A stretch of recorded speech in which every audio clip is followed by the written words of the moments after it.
Welcome to the Family Life Blended podcast. I'm Ron Deal. We help blended families and those who love them pursue the relationships that matter most. Today, we want to help you pursue a prodigal child in your life, or maybe a child who's making some decisions that you struggle with. Now, even if you don't have one of these, please listen for a friend or a family member that does. And if you think this podcast will encourage them, maybe you can just send it to them after listening. I'll say more about our topic here in just a minute, but first I want to remind everybody our worldwide live stream Blended and Blessed is coming your way on Saturday, April 5th, this year live from Franklin, Tennessee. This especially is a marriage it's a marriage seminar for blended family couples, and you can attend live in Franklin, or you can attend from anywhere in the world online, and it's very simple and very affordable. And you can host a few couples in your home, watch together if you'd like to do that. We have churches who gather groups of couples together and go through the entire experience together. This year, we're going to be focused on key themes from Nan and I's new book called The Mindful Marriage. This book has broad application to blended families, and we can't wait to share some of the key principles with you. I will mention that this book is not just for blended families. It is designed for all couples, all shapes and sizes, but we're going to be focusing at Blended and Blessed on the aspects that apply most to blended family couples. Check the show notes for more information and learn how to register. Today's podcast is a little different than usual. Not long ago, I was interviewed by Judy Douglass for her podcast, When You Love a Prodigal. With their permission, we're now sharing the audio recording of that conversation with you here because it addresses an important topic on parenting, step-parenting, and co-parenting. Judy is an author, a blogger, a podcaster, and a self-appointed fire starter. She loves to ignite spiritual conversations with people. She's the widow of Steve Douglass, former president of Campus Crusade for Christ International. Judy writes about lots of things: women's ministry, the homeless, following Jesus, grandparenting — she has a bunch of grandchildren herself — and parenting a prodigal child. That is near and dear to her heart. As I mentioned, she has a podcast on that subject, and she asked me to join her to talk about prodigal children and blended families. Here now is my conversation with Judy Douglass. If you love a prodigal, you can discover help and hope for your wilderness journey right here at When You Love a Prodigal, and also help and hope for your own life journey. So, my wonderful listeners, do you have a blended family? I imagine there are quite a few who do. Have the challenges of finding harmony as you put new moms and dads and kids together been difficult? Our guest today brings years of experience that will be just the help you need. They will give any of us with a prodigal practical ideas for relating to loved ones, and they will give us some specific things to help if they have a blended family. So I think everyone listening is going to have a great chance to get some good help today. Our guest today, Ron Deal, brings years of experience that will be just the help you need if you have a blended family, or even if you're just walking through the challenges of having a prodigal in your family.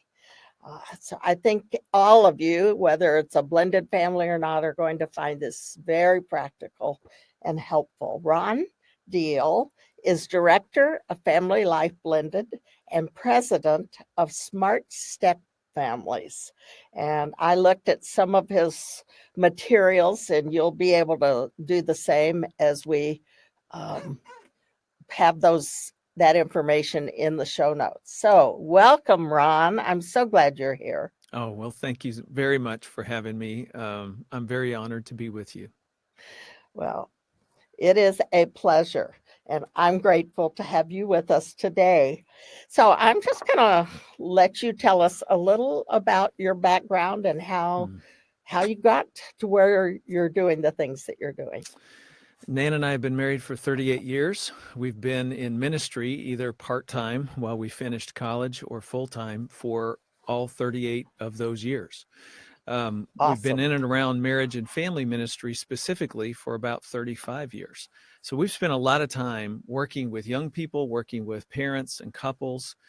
And in the course of doing that marriage and family work, first in a local church for two or three churches I worked for about 22 years, and then venturing out and doing nonprofit work and now working with FamilyLife for the last 12 years, I stumbled onto this thing called step families. It was in graduate school studying marriage and family therapy that I gained a keen interest in the complexities of single parent families and blended families, in part because I had been a youth pastor at one point in my life.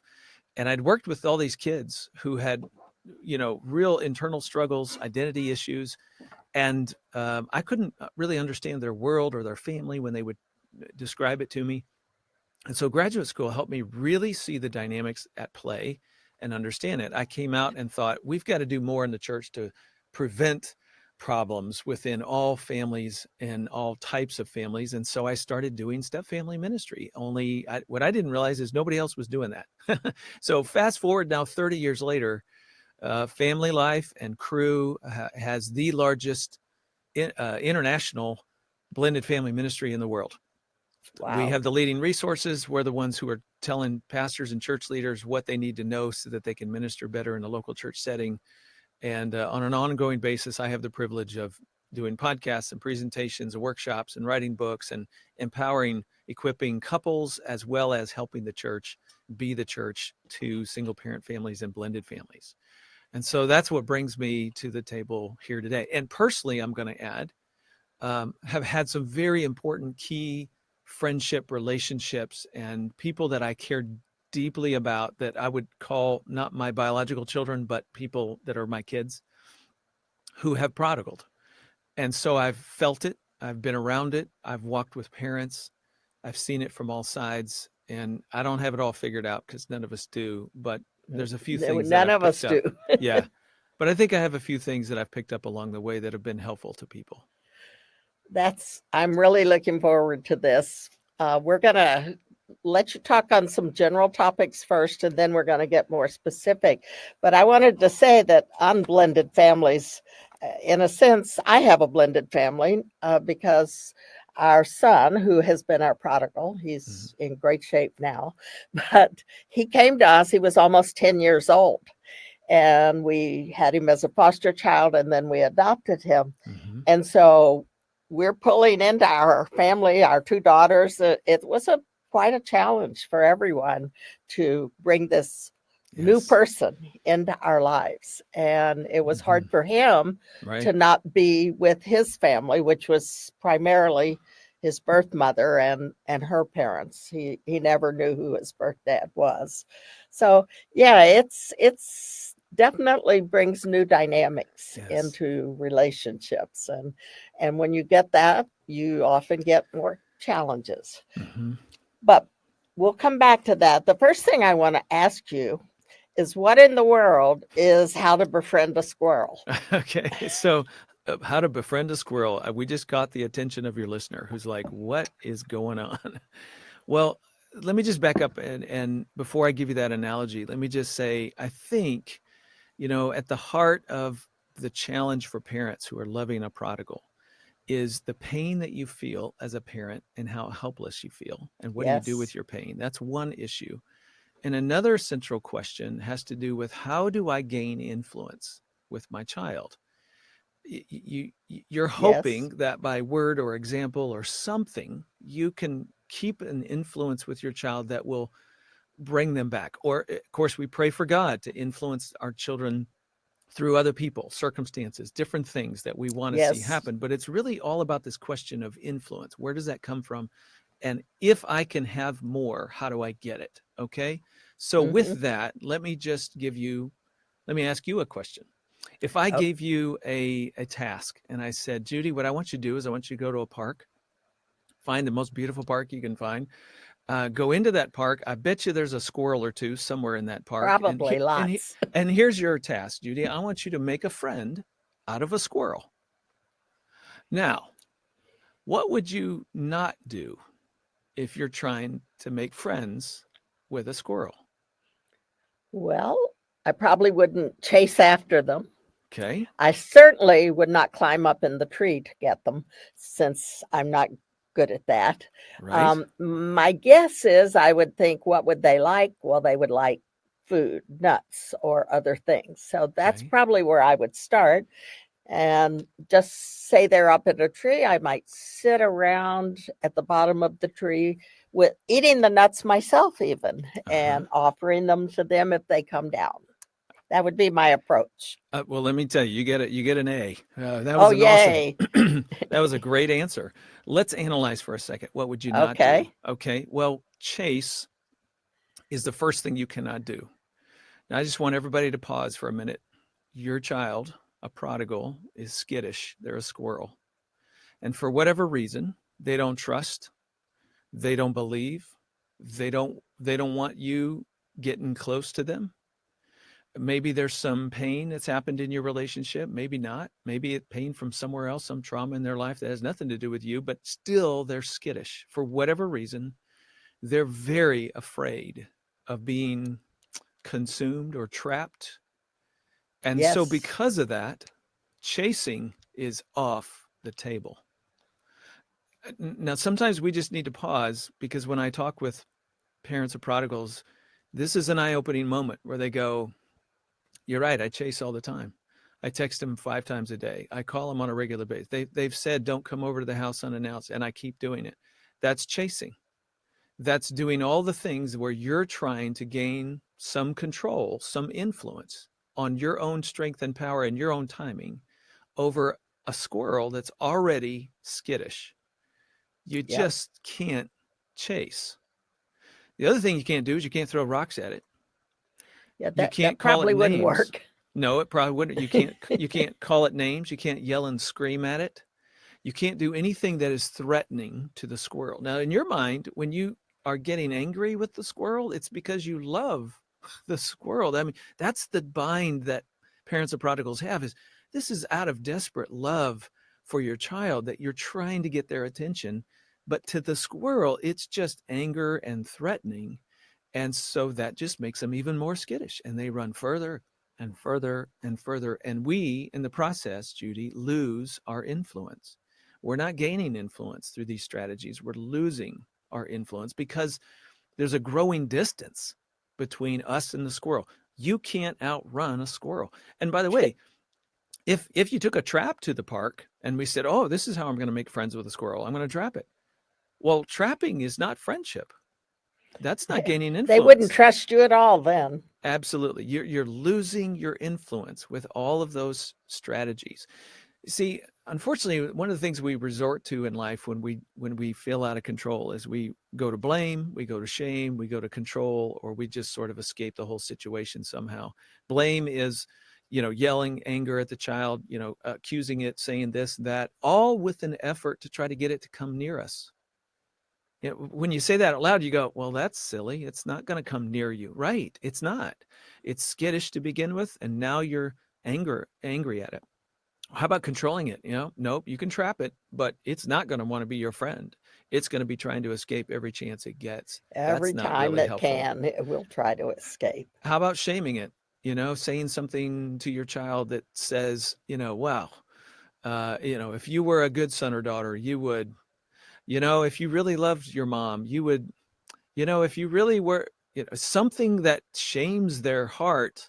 Now, why do we do that? Now, I just want to repeat this because there's really good intentions behind a lot of this when it comes out of Yes.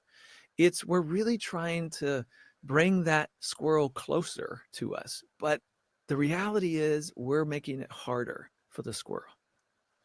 Okay, Yeah, well, you had an excellent answer in, well, what would you do?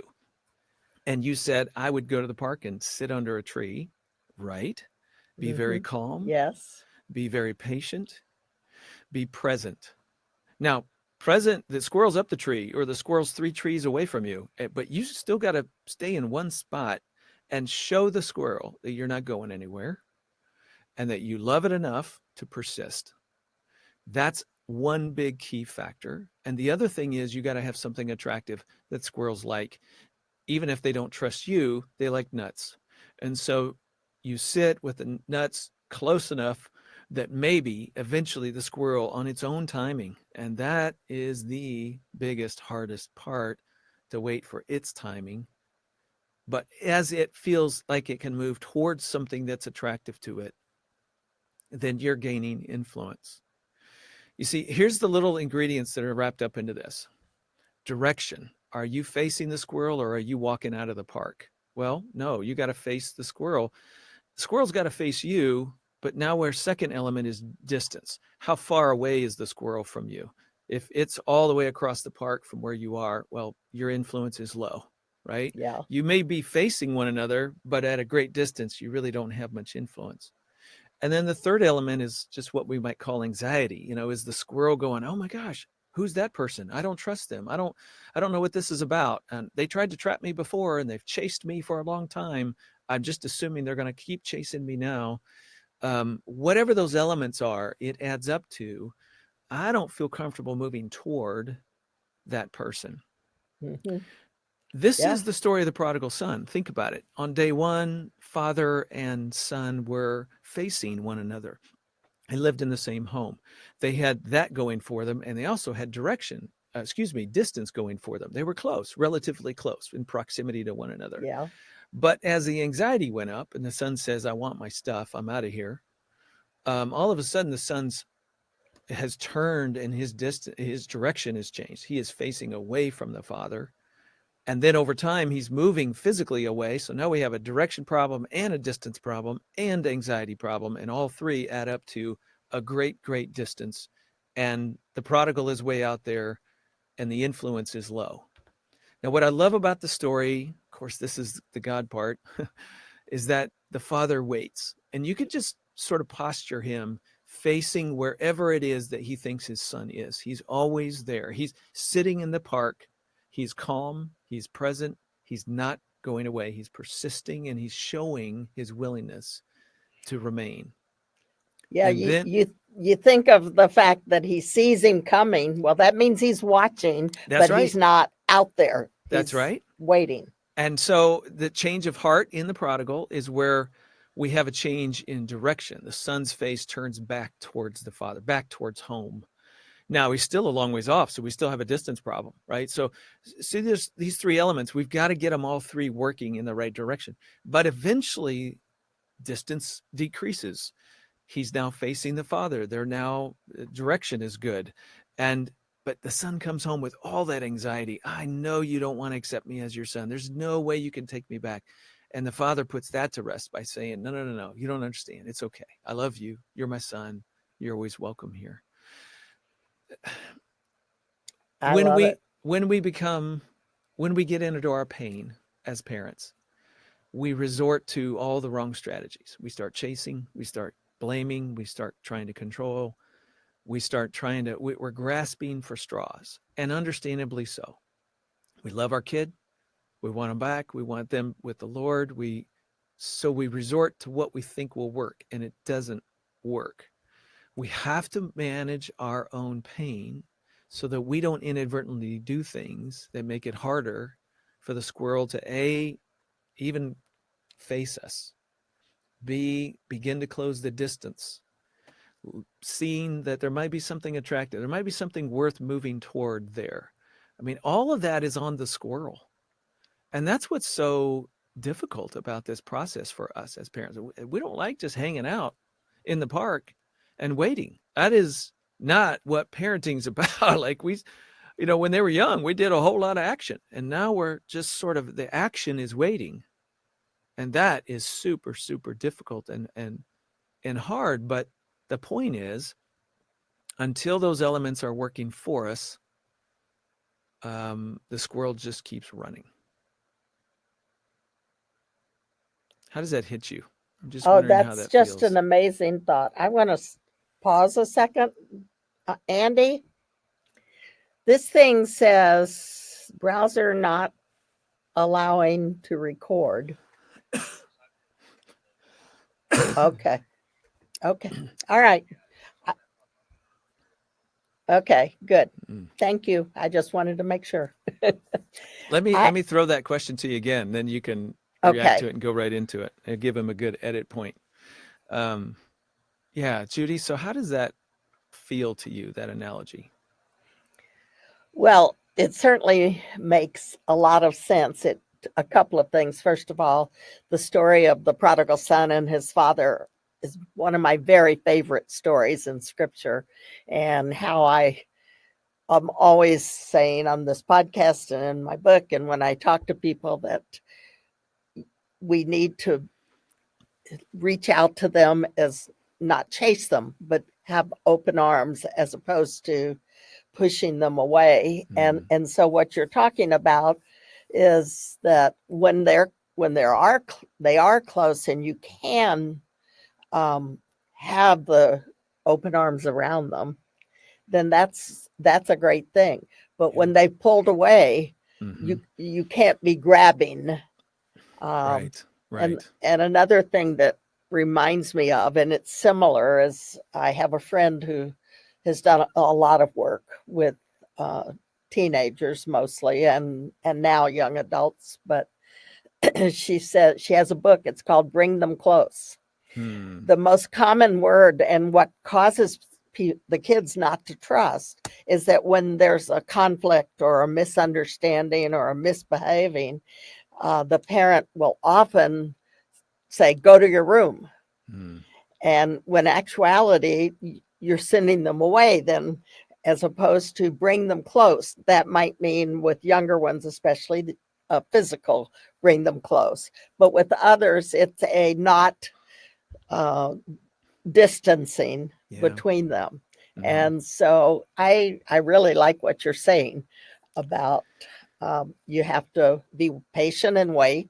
And I would say that's true. The older they get, the Hmm. more you have to wait. Right. And but that the concept of the distance and the not scaring them away. Um, You know, as we unpack this, a couple of things come to the surface for some people. One of them is, oh, I didn't realize I was chasing when I was telling my son that he was absolutely wrong and going to hell. And, well, yeah, you were chasing with anger and blame and in a manner that made yeah, them not trust your message. And so when people sort of wake up to those little moments, they go, well, what do I do now? You know, we're already in this place where there's a lot of distance and my child is not facing me. I don't have the direction working in my favor. It's working against us right now. And it's like, yeah, well, you know, I there's no fix that is up to you. Squirrel has to do a lot of heart change, but it really would be helpful if you would apologize. It really would be helpful if you would own that part of you in a way that just communicated to the squirrel, hey, I want you to know that I get that what I was doing back then or yesterday or whatever it was, that's not, that doesn't make you trust me. And I apologize, you know, for making you feel small or shaming you or whatever. And you know, I thought I was doing the right thing, but I'm now realizing I was not doing the right thing. And I just want you to know I'm not going anywhere. See, this is that language of I'm sitting in the park. I'm not going anywhere. I love you. I apologize. I hope someday you'll give me another chance and maybe we can have a conversation, but that's going to be on your time, not on mine. And then well, you sort of let it go. that's an amazing thing to say, that it's up to the parent to open the apology in a sense. They Hmm. may owe you an apology as well, Yeah, but absolutely. but it's right for you to be the one to say, "I'm sorry that this threatened you, or that this hurt you in some way that I did or said, or how I acted." And that's very hard for a lot of parents to Hmm. do. They're sure that they're right. Well, and they're probably right about their child's behavior. And this is where somebody will push back and they'll go, but Ron, my my son's doing, my daughter's doing this activity, behavior, choices, all sinful, bad. If I apologize, it's like I'm saying that that's okay that they're doing all it. No, no, no, no, no, no, no. nobody's nobody's saying that's okay. It's just you owning your half, your part of this little dance. And that's all you're owning.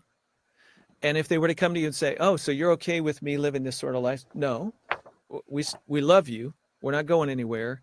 We can't give approval to that, but we love you. Like your heart is, we're in favor of you, just not that behavior. We can't celebrate that. And so you make those distinguishing, truths every once in a while. But the point is, what you're saying is, I'm owning what I did, and I am letting you know that I'm going to work really hard not to do those kinds of things anymore. Now, any squirrel that's skittish, that's had a few rocks thrown at it, who's already run up and down the tree 80 times and, just isn't really interested in whatever nuts you're bringing to the park, is going to need a lot of time Yeah, that's for that really to true. begin to change. And so this sitting in the park and actively waiting thing is waiting a long time. It's taking advantage of the little moments you have, maybe at holidays or birthdays or the time that you do get, or whenever those little spaces come, taking advantage of it, but not by throwing rocks, not by trying to trap or control. Not You can't do any of that old behavior that is attempting to make the squirrel what you want it to be. You can't do that anymore. You got to wait for the squirrel to come to you. Well, and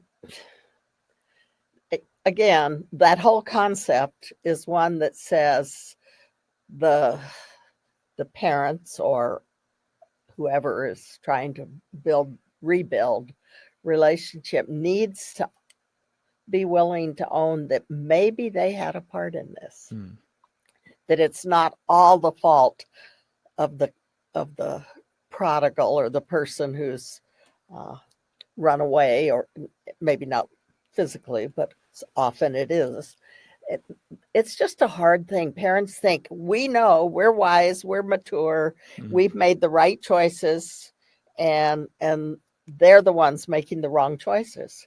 And they may be, yes, probably are Hmm. making the wrong choices. Hmm. But if we can't own that maybe some of our behavior or way we respond to them has been part of the push away, um, it's very hard to renew and refresh and Hmm. heal a relationship. That's so insightful. Let me connect a couple other dots for you. So, not only do we as adults, when we have a painful moment, by the way, this is true of any pain in our life, whether it's a work related pain or a friendship or a marriage that just brings a sense of hurt to your life, or a child that's acting out in ways and moving away from the Lord. So, we do the blame, shame, control, or escape thing, but so do kids. And here's the connection: sometimes our blame or shame stuff we did, no son of mine's gonna, nope, you're a deal. We don't act that way. That's a shaming remark. And if they've heard half a dozen of those in their lifetime, kids in their Or a lot pain, more than that. or a lot more than that, kids in their pain also do either blame, well, I'm coming right back at you, Dad. It's your fault. Da, da, da. Shame. Oh, it must be me. I'm just unlovable. My dad can't receive me because he's told me I'm not good enough to be a deal. That's shame. If they internalize that sort of thing, now it's like they're trying to find their worth in whatever will come along their pathway. And that opens them up to all kinds of negative influences in the world. So they can do blame, they can do shame, they can do control, where they try to control their world and their, I'm going to prove I'm going to get straight A's and my dad will receive me. I'm going to be the best basketball player and football player. I'm going to get a scholarship. Then that proves to be fruitless. Or they do escape, and escape is into drugs and alcohol and friendships and the world and anybody that will receive them, and sex and pornography. And like there's lots of expressions of those coping styles. And often those things are what they end up chasing into their prodigal journey. And they're still stuck in that, just like you were stuck in that. So when you, as a parent, say, you know what, I just recognized something in me. I've been chasing you by being mad at you. And here I was trying to get, because I love you so crazy. I wanted you to come back and get right with the Lord. And because of that, I just got mad at you all the time, and I made you feel small, and I am so sorry. And that's not right of me. And I'm repenting of that. I'm going to try not to do that anymore. What you're doing, without saying the words, and son, I hope you'll do the same. without, you never say those words because that's a chase, right? That's Yes. you now saying to the squirrel, I got this for you. Yeah. You just got to let me control it. What you never do, but you model what it is to take control of your own heart.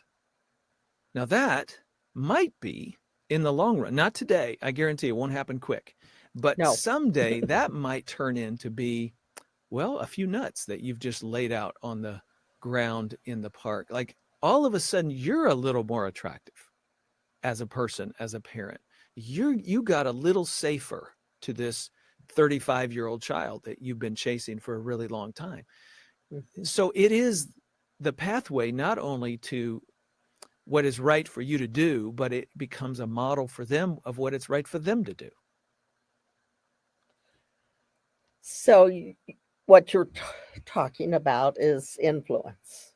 That's it. Uh, It and all it all it all comes down to how much influence do I have. There's an old phrase: you keep your friends close and your enemies closer. Why do you want to keep your enemies closer? Because you don't have influence if they're a long ways away.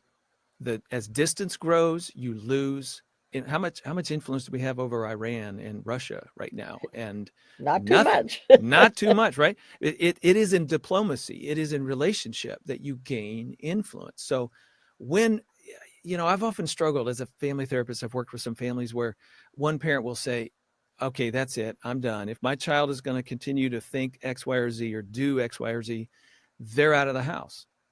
And my thought is, okay, wait a minute. You just totally self-sabotaged your influence. The further you push your child away, the less influence you have. Are you trying to diminish your influence? And the answer, of course, is no. That parent thinks by threatening the child or kicking them out that they're going to make the child repent. It doesn't work that way. You just made your enemy, if I could say it like that, further from you. You have less influence now in their life, not more.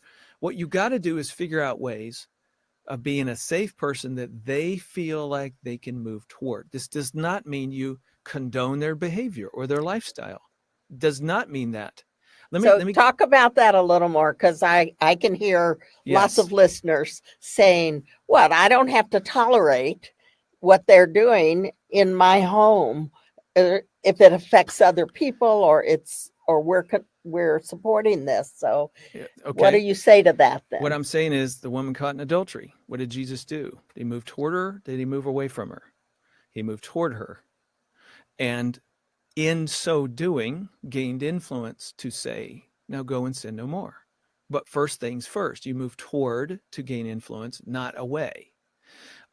Story after story of story. The whole biblical story is one big God moving toward us, sinners, Absolutely. that from the moment we get kicked out of the garden, God's moving toward us in grace. That is the story. And does he gain influence with us through doing that? Absolutely. Now, some of us, like me, have had, a hardness in our hearts and found ourselves not really walking with God very closely and not really following his commands and wanting to do our own thing and pretty selfish. That's part of my story. But God's been pursuing me for like thousands of years through the through the existence of the world, right? How old are you? Yes, exactly.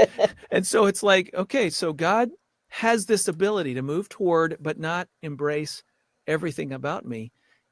And yet when I get finally where I'm motivated by his mercy and I give myself into him, he's got all kinds of influence in my life. Like, so That's great. that is the biblical story and that is the parental story I think that we want to go for. Now, let me just tell you one other quick story just to Yes. illustrate. I know there's a tension here. I'm not meaning to make this sound easy because when our kids are living a certain life or doing certain things, we don't want to give the impression we're okay with that. And yet at the same time, we've got to find a way to move toward.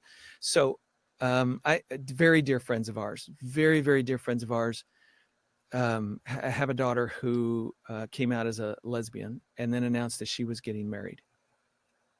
Now, this is a young woman that I have three boys. This is the daughter I never had. Okay. And so what do I do? Do I go to the wedding? How do you? So here's what I decided to do. And in hindsight, I still feel pretty good about this. Nothing's clean, nothing's perfect. But this is what I decided to do. I took her to lunch. And okay, so I'm moving toward. I didn't make a phone call, say I'm not coming to your wedding. I didn't just not show up. I didn't not respond to the RSVP. Moving away does not increase influence. I have to Yeah. figure out how to move toward. Take her to lunch, and I tell her how much I love her, and I tell her how I am never leaving her life, and she is welcome in my home any day of the week, and we're going to still celebrate holidays together, and we are going to continue to do life as we have done it all these years since she's been born into the world. But I say to her, but I can't come to your wedding because even though I celebrate you, I do not celebrate this new thing you're creating with another woman. I can't celebrate that, but I am not stopping to celebrate you. So committed to you, just not going to be a part of that. Does that make sense? And she was gracious and she said, yes, I can see how that, but the whole process was me moving toward her and then defining, I am Mm-hmm. for you, I'm not for this. And then as quickly as we could, we had her back in her home. We had more relationship. I get on the phone. We engage life together because if I don't keep moving toward her, it's going to be really easy for her to just feel like, well, Ron's just, he's not going to be a part of my world at all. And I can't have, no, there is a way to move toward even in that tension, Yeah. but That's then true. not celebrate that peace. And so that's ultimately sometimes what parents of prodigals are going to have to look for. It is messy. It is not clean. And it's a pretty miserable experience for you because as you move toward that person, you feel like you're so torn inside and you're in angst and you just wish they'd get their life figured out and right. And that's our pain. And it's our job to manage our pain, not make the squirrel manage our pain. Yeah. Because squirrels are skittish. They don't care about your They pain. are very skittish, yes. They just can't take responsibility to make you okay. That's my job. And as I look at Jesus, I think, wow, he did a fantastic job of embracing people, moving to, you All know, the time he did. you know, um, Zacchaeus. That's another great story of Jesus moving towards somebody. You ever notice he said, I'm coming to your home long before Yeah. Zacchaeus ever repented. Yeah. Well, how can he Right. do that? How can he embrace that sinner? Well, that's what he does. He can move into that tension without embracing who the person was or their behavior. And he did it over and over. It's hard. It is super, super hard, which is why we need people like you helping to speak into this and giving people community because we got to sort of just, bleed on each other every now and then because it So is so difficult. it is hard. It is. So, and then when you put families together who weren't families to begin with, and Uh-huh. so bring some of this into what it's like when you've got children, a new mom, a new dad, Yeah. new siblings all of a sudden, and you might not have ever chosen them. Yeah. For blended families, when there's a prodigal, here, one word I would give you is stress. Sometimes it's just stress that has kind of created the distance or created the change of direction between you and that child, stepchild, whatever that situation is. And let me just explain a couple of data points for your listeners. I think everybody would intuitively say, wow, if a parent dies, that's hard on a kid. Yes, it is. Yeah. Of any age, it's hard on a child, but in particular, children that are young and in their adolescent years, for example, going through a parental divorce, that is a highly stressful period of time for any child. Even we But say sometimes under the best of circumstances and an amicable divorce is still super it's high still stress. very hard. Now, here's what most people don't realize. Every day after that, let's call it an earthquake, the death of the parent or the divorce, let's call it the earthquake. Every day after that is filled with aftershocks that are almost too numerous to count for a child. Yeah. We changed homes. We went to a different place. Family income got cut in half, maybe cut in a third. If I live with one parent who was a lower income parent, and now this kid can't play baseball and can't do track and can't be on the weekend, whatever team because nobody can afford it. We had to change schools. So I lost friends. We had to change churches. So I lost friends. I had to make new friends and they didn't like me in the neighborhood and the community. See, every one of those is an aftershock in a Hmm. child's heart and life. Oh, it's so hard. And then here's the other data point that most people don't really realize. When a parent marries again and forms a blended family, that is as stressful, if not more, to children than is the original earthquake, divorce, or death of a parent. Most people really don't know that. The research is clear that for children, it takes them longer to adjust to a parent's marriage forming a blended family than it did for them to adjust to the original death or divorce that started this journey in the first place. It is stress upon a transition, upon unwanted change, upon stress, upon loss, over and over and over for kids. And one of the biggest losses is if they lose a sense of trust in their parent, like, you left mom, why did you do that? Those kind of questions that are really moral questions, where a child loses faith in their parent because of something they did. That doesn't happen every time, but it happens sometimes. Yes, and Uh, sometimes then they think it's their fault. Yes, that's the shame part. They turn it back on themselves. Well, dad Mhm. left because I'm not a good kid. And so, what do kids do with all of that pain and stress? Well, it's got to go somewhere. And candidly, sometimes it goes into blame, shame, control, or escape. And so, if they escape into drugs in the wrong group at high school, or they shame themselves to the point of going internal and, boy, dad didn't love me, I guess God can't love me either. Next thing you know, it sort of looks like, and it gives expression to that prodigal behavior where they lose faith, they lose connection with religious community, there's distance in their relationship with their parent, and it gets hard. Children in step families leave home at earlier ages, meaning they move out, they get out to college, they move in with a friend, they don't hang around as much. Why? Because there's stress in the home, there's things that they just are trying to get away from. And so all of that creates this vulnerability to the whole prodigal dynamic. Oh, absolutely. When you throw that kind of stress that's relational and close, it's it's hard to not want something that helps you to escape it. Yep.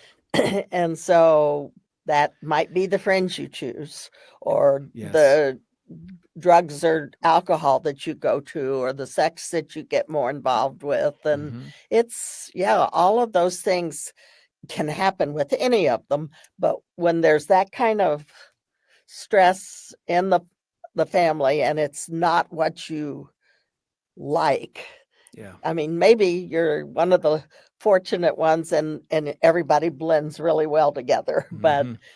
I would imagine it's just a hard thing, and Yeah. so then you're looking for a way out. And so let's just sort of, bring this full circle and say the things everything we've talked about so far is still the appropriate response if you're in that blended family situation with a prodigal. And by the way, there's another dynamic for some children in blended families. If they have another home, let's say they're dad and stepmom are wonderful Christian people, upstanding, high character folks, but biological mom, who has the children 50% of the time, is not. She's just something less than, let's just say, or her worldview is very different. And so there's this dramatic influence away from God at mom's house. Yeah. Well, Oh, that is a massive influence on a child's heart and life, and it gives them an out away from the religious stuff and the expectation that comes along with religious life.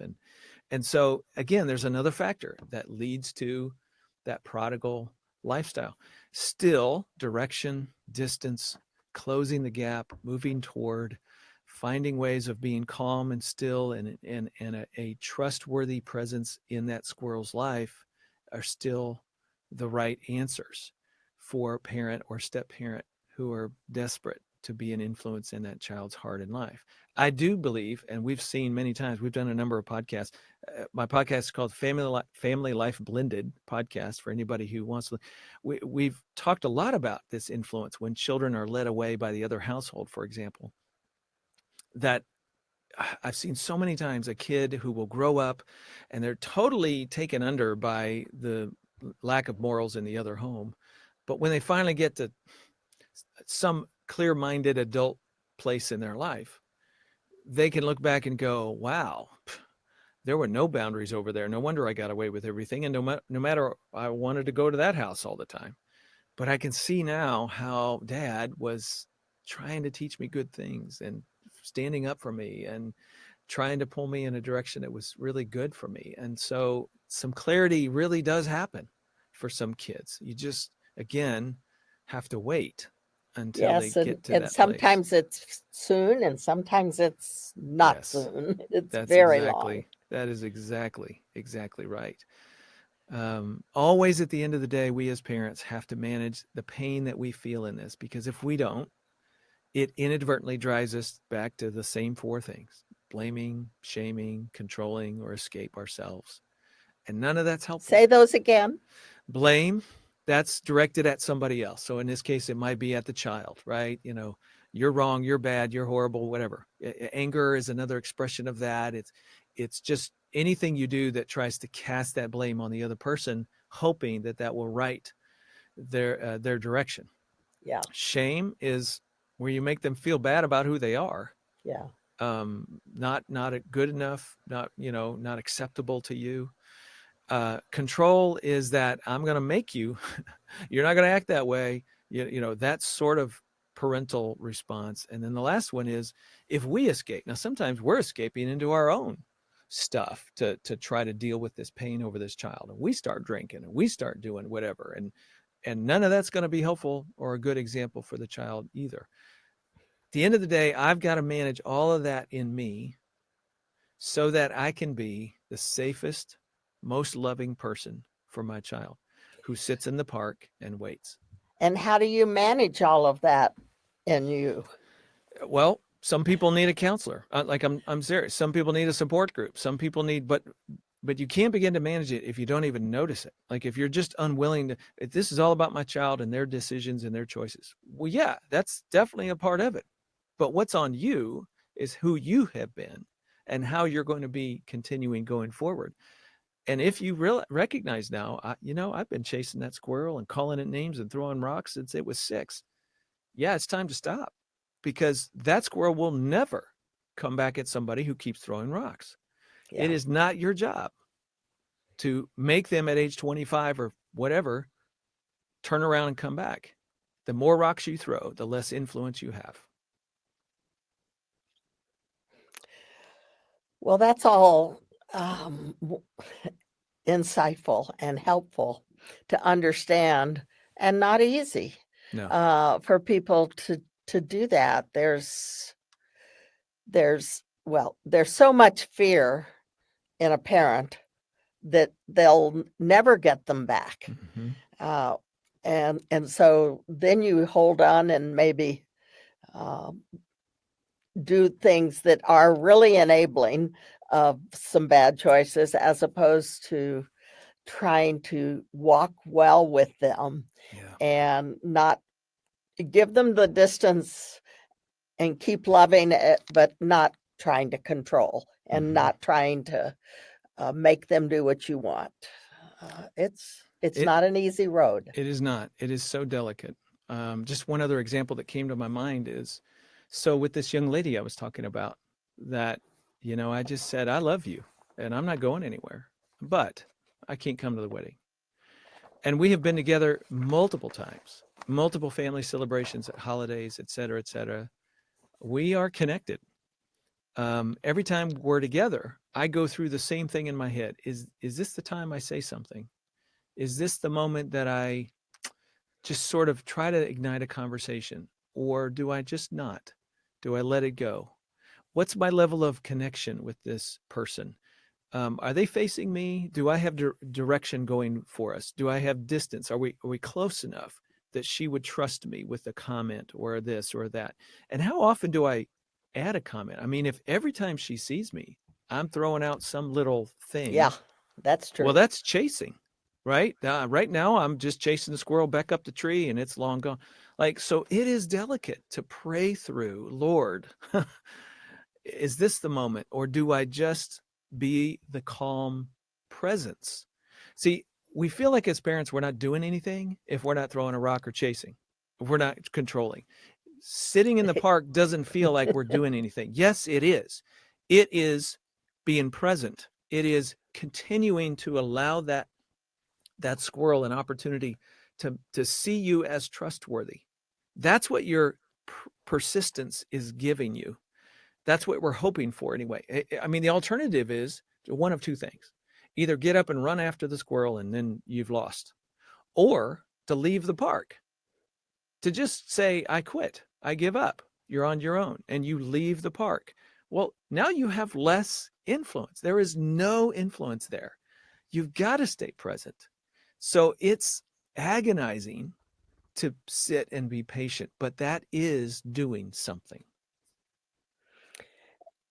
And that will, for many people, require some help. Yeah. And that, as you said, might be a counselor. It may be a spouse that's a little more grounded and able to do that and can help you. It might be your best friend who has either experienced something that gives them wisdom there. Right. And so just ask God to provide that help that you need, so that you don't chase them away. Um, that always concerns me when I hear the attitudes and responses, and I think you're chasing them away. You don't have to say, I'm fine with what you're doing. You just need to be there and seek to continue the relationship Yes. and not chase them away. But they Absolutely know. In right. fact, most of the time, they know exactly what you're thinking. They know you don't approve That's of right. this and You that don't you ever don't have to like say it this. again. You Even if don't you need to never, tell them that. if you never said it again, they still know how you feel about it.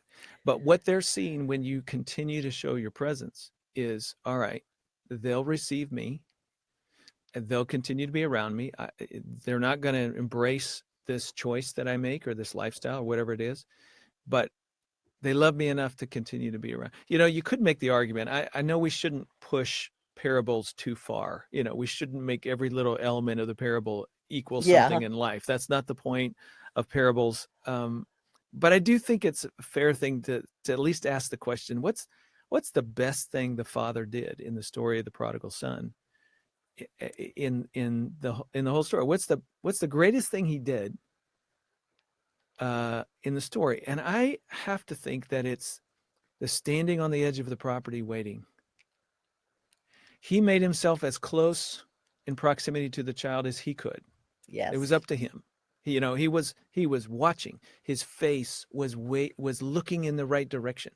He was available when that moment came that the son turned and faced him, even at a great distance. Now we got a distance problem, but the son began to close the gap. And then once the son was close, the running toward, the movement, listen to that. It's the movement toward.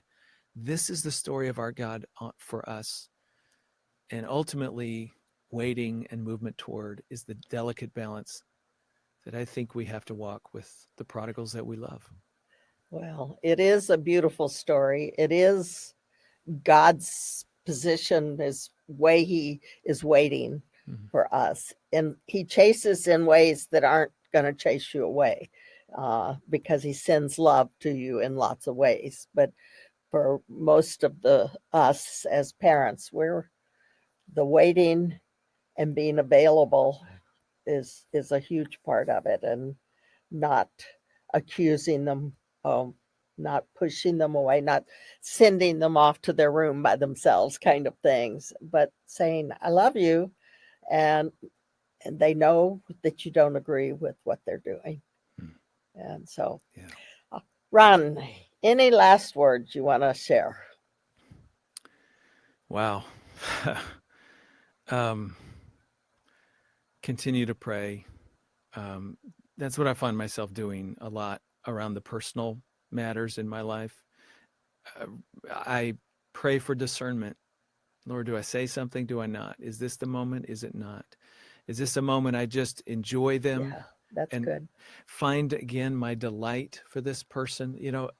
I think that's something that gets lost sometimes. When we look at our child, or this child that you're caring for, and all you see is prodigal, well, you can't really smile at them anymore. You can't really delight in them anymore. Like, it's just a big no. But you got to find your yes for this person and delight in who they are, the nature of who they are, the great things about them, Because if you don't let yourself do that, you probably will just keep retreating, and you're adding distance, which means you're losing influence. So you've got to find your delight, even as you have some boundaries around what you can celebrate in them and what you can't. And so pray for that delight to come back. And one last thought on tying that in again to a blended family. How When there's a prodigal, the biological parent should be the one in the park. More often than not, there's exceptions to every rule, but more often than not, it's the biological parent that the squirrel is even remotely invested in. Sometimes a step parent is the one who's doing all the work and trying to, yeah, no, I appreciate your heart for that child and you're wanting to help. But this child, no matter what their age, their first investment is always in their biological parents. yes, And you as a step parent need, in these hard, stressful moments, to just take a step back and let that, if there's going to be a reconciliation, it needs to happen first between the child and the biological parent. You as a step parent will come later. You, if they're step siblings, all those other people will come second. Let's let the first thing happen, because that's what the squirrel really desperately wants the most. and they really do. My son, the Lord was kind to let me fall in love with him as my son. It took a while because he was never easy at first, but and then I wanted him to love me.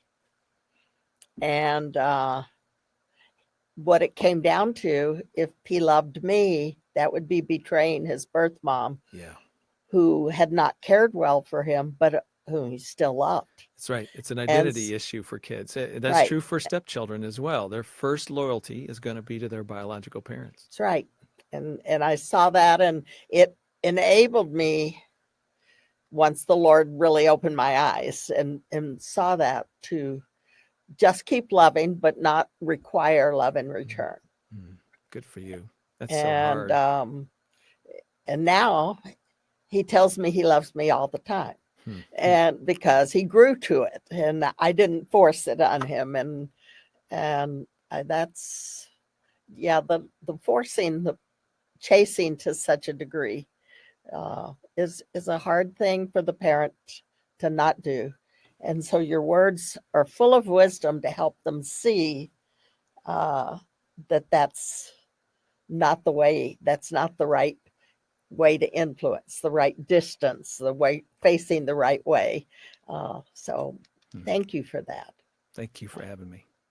Father, thank you. Thank you for this wisdom from a very practical illustration and from in different kinds of situations. And I pray for all of those who listen to this now and over time as it continues to be available, and that Ron's good equipping will be truly helpful to people. So thank you, Father. And I'll just add an amen to that prayer. This is Ron Deal, and you've been listening to my conversation with Judy Douglass on the When You Love a Prodigal podcast. If you want to learn more about that podcast, check the show notes for a link. We'll get you connected. If our conversation made you think of someone with a child that they are struggling over, please send them a link to the conversation. I think it would be helpful for them, and we appreciate you extending the reach of this conversation. Our kids are too important. Earlier, I mentioned our upcoming annual live stream, Blended and Blessed. If you're not familiar with it and you're wondering, is that any good? Well, last year we had a few thousand people attending from 48 states and 6 foreign countries, and we asked them to give it a rating. And people rated it a 9 on a 10 scale, and 94% of them watched the entire day's events. That tells you something, right? And our ratings throughout the 8 years that we've been doing the Blended and Blessed live stream event are equally high. So, yeah, I think it's pretty good. Make plans to join us for Blended and Blessed, Saturday, April 5th, 2025. You can go to blendedandblessed.com to learn all about it. Okay, next time I'm talking with best-selling author and podcaster Dr. Allison Cook about understanding your blended family from the inside out. That's next time on Family Life Blended. I'm Ron Deal. Thanks for listening or watching. And thank you to our production team and donors who make this podcast possible. Family Life Blended is part of the Family Life Podcast Network, helping you pursue the relationships that matter most.